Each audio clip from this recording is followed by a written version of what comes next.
Buenos días, licenciada. Buenos días, compañeras.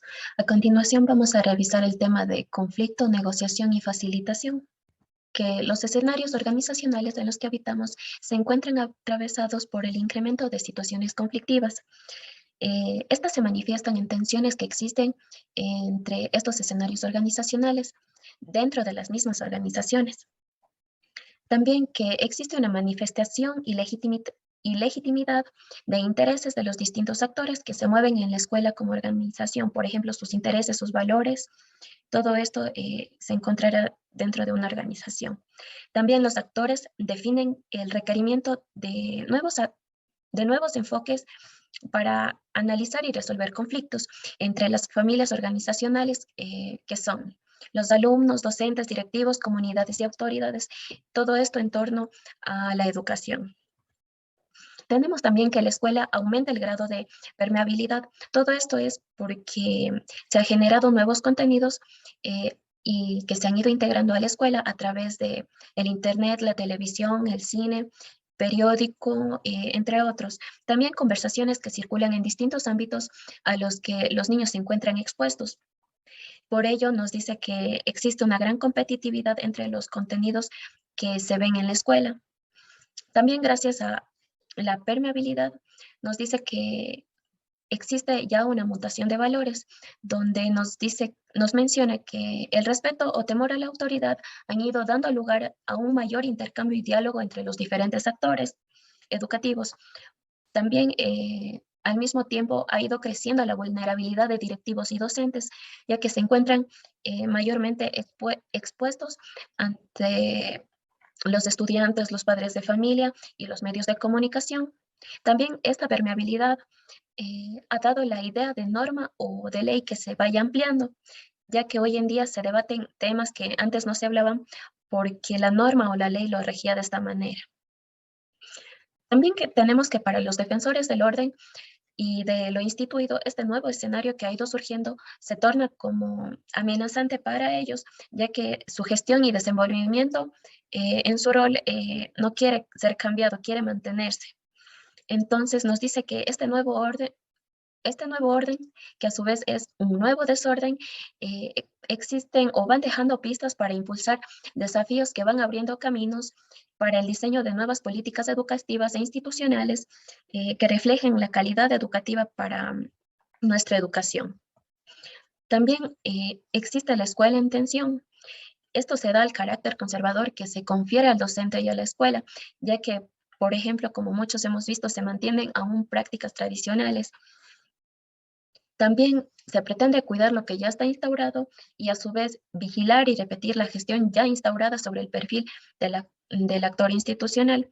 Esto es porque no se quiere generar cambios y se considera y se pretende que de cierta manera está bien seguir, por ejemplo, enseñando y aprendiendo. También al ir cuidando este orden de lo instituido, se va promoviendo de cierta manera el cambio, porque la participación y el espacio para el conflicto dan apertura al desarrollo de, por ejemplo, nuevas síntesis que van siendo el producto de las negociaciones para resolver los problemas, por ejemplo, que se van suscitando en las escuelas o unidades educativas. Por ello es importante saber qué es el conflicto. El conflicto significa tener la percepción de los diversos intereses o el pensar de los actores, también tener en cuenta las aspiraciones actuales de los actores y aquellas también que no pueden satisfacerse de manera simultánea, de manera rápida o conjuntamente todas estas aspiraciones al mismo tiempo, ya que no todas se pueden resolver de la misma manera y al mismo tiempo en cualquier ámbito de su vida, por supuesto. Además, también tenemos que la atención de la parcialidad es la que produce el conflicto y también posibilita su tratamiento, ya que a través de ella podemos encontrar una zona de interés común. Esta zona de interés común vamos a encontrar los intereses que tengan las partes o estas personas involucradas. Estos intereses van a ser similares, semejantes o los mismos. Estos darán apertura a que se genere una resolución ante el conflicto.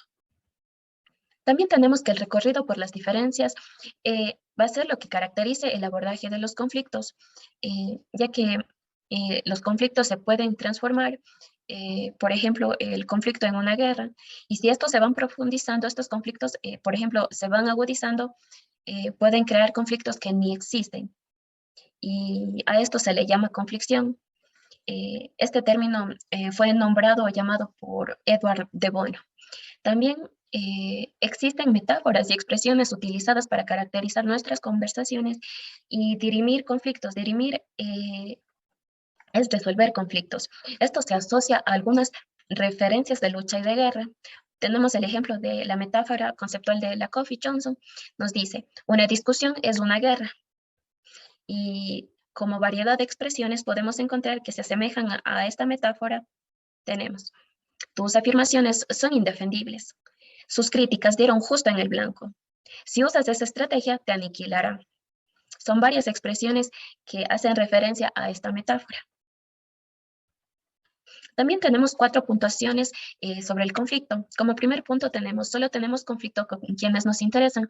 Nos dice que esto se da de manera intrínseca, ya que el conflicto se da solo con personas que nos interesan, personas por las que tenemos importancia. En el punto 2 nos dice que el conflicto puede ser fuente de crecimiento o deterioro. Dice que en ello es importante las palabras que usemos o no usemos dentro de un conflicto, ya que esto puede resultar de manera positiva o negativa para la solución de un conflicto. Como punto 3 tenemos que el conflicto es estructural y profundamente humano. Nos dice que los conflictos solo se dan entre las personas, ya que solo las personas tienen intereses y no con las cosas, ya que no se puede dar el conflicto con las cosas, ya que las cosas son inertes, no tienen intereses propios. El punto 4 nos dice que la concepción del otro como legitimado en su diferencia nos dice que tenemos la aceptación y concepción de lo que piensa la otra persona, de los intereses de la otra persona como parte del mundo, como parte de lo que nos rodea. También tenemos de la comprensión a la acción. En ello vamos a encontrar diversas estrategias que van a dar solución a los conflictos que se presenten. Existen, diferentes puntos de negociación para encontrar la resolución a un conflicto. Por ello es importante saber qué es la negociación. La negociación es el procedimiento voluntario de resolución de problemas entre las partes de la disputa y se puede dar a través de una conversación o un dispositivo de comunicación. Pues bueno, para que exista una exitosa negociación se tiene que tener en cuenta los siguientes puntos: la secuencia de movimientos, las competencias comunicativas y las distinciones operativas. En la secuencia de movimientos tenemos 3 movimientos. El primer movimiento va a ser que ver e identificar los conflictos y las diferencias, ya que si no lo hacemos, por ejemplo, se puede anular intereses que son importantes de la otra persona o ciertas diferencias en las que esté arraigado en sí el problema y de cierta manera, si no las identificamos, estaríamos anulando el problema por completo. También en un segundo movimiento tenemos los intentos de comprensión del conflicto basándonos en la historia, en los integrantes, en los intereses puestos en juego. También como último movimiento, tenemos que este se da cuando hay actividad de negociación, cuando se buscan las maneras de resolver el conflicto. También encontramos un modelo de operación de conflicto en el que se va a ver, identificar y darse cuenta qué pasa, quiénes participan, el comprender por qué ocurrió el conflicto, quiénes están involucrados, qué intereses están en juego. En algunas ocasiones se puede derivar este conflicto cuando existe un mediador, ya que tal vez exista otra persona que sea mejor interlocutor, que pueda comunicarse de mejor manera y ayudar a resolver el conflicto entre las partes. También es importante el aceptar el ahora y el nosotros, que el conflicto se encuentra ahora y no conflictos, por ejemplo, que hayan sido años atrás. También se puede postergar el conflicto, ya que, por ejemplo, mañana estarán dadas las condiciones para sostener las conversaciones, ya que tal vez el mismo día o ese mismo rato en el que se suscitó el conflicto, las partes tal vez no se encuentren predispuestas a llegar a una solución o a una negociación para dar solución al conflicto. También tenemos competencias comunicativas. Las competencias comunicativas nos dice que deben estar abiertas a la respuesta de la otra persona, también al feedback y a la retroalimentación. No obstante, muchas de las veces se suele dar un discurso que es unidireccional, ya que es la manera habitual en la que se adquiere las resoluciones de conflictos.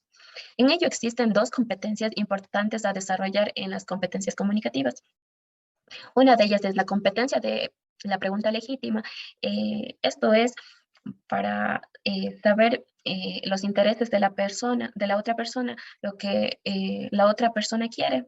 Y la competencia de la escucha es para saber también acerca de los intereses, los valores y lo que la otra persona busca que se tome en cuenta o se analice para ser tomado en cuenta, por ejemplo, y que no sean minorizados sus intereses o valores.